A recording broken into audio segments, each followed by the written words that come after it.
India থেকে বলছি, আমি একটা গহনার দোকানে কাজ করি। আমি বিভিন্ন রকম মূর্তির ডিজাইন করতে হয়।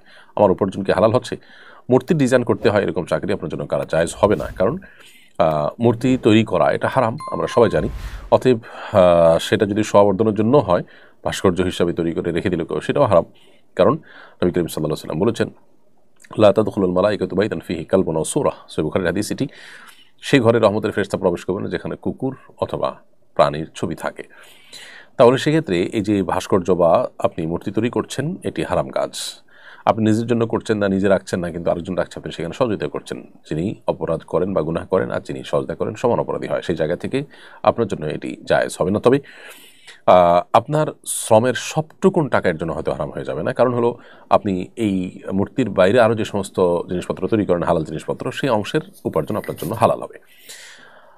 আর বিকল্প চাকরি খুঁজে আপনার এই চাকরি পরিবর্তন করে যেন এরকম হারাম কাজ করতে না হয়, সেই চেষ্টা করাটা আপনার সবচেয়ে বেশি কার্যকর উপায় আপনার হালাল উপার্জনের জন্য, এবং সেটা আপনার করা উচিত। নারী বিষয়ক সংস্কার কমিশনের একজন সদস্য বলেছেন, ব্রিটিশরা অভিন্ন সিভিল ল মেনে বিবাহ করে, কাজে বাংলাদেশিদেরকেও অভিন্ন সিভিল ল মানতে হবে। ধর্মের মানুষের জন্য কমন আইনের ভিত্তিতে নিষ্পত্তি করলে শরীয়তের দৃষ্টিতে কোনো অসুবিধা আছে কিনা।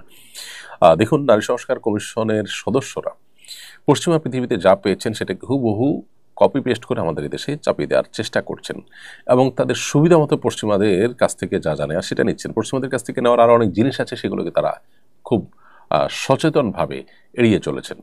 একজন ইতালিতে গিয়ে দেখেছেন সেখানে মানুষ পাস্তা এবং পিজা খায়, এটাই তাদের প্রিন্সিপাল ফুডের মতো।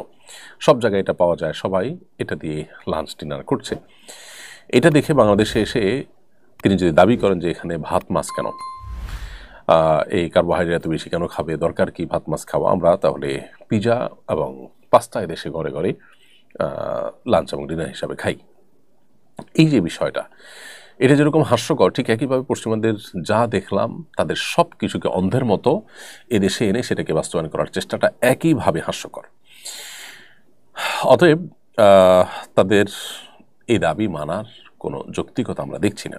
দেখুন, ব্রিটিশ আইনে এখনও ব্যাপকভাবে স্থানীয়ভাবে ধর্মীয় সংস্কৃতি এটা সংরক্ষণ করার ব্যবস্থা রয়েছে, এবং ধর্ম এবং ধর্মীয় সংস্কৃতির প্রভাব রয়েছে প্রত্যেকটা পদে পদে সে সমাজে।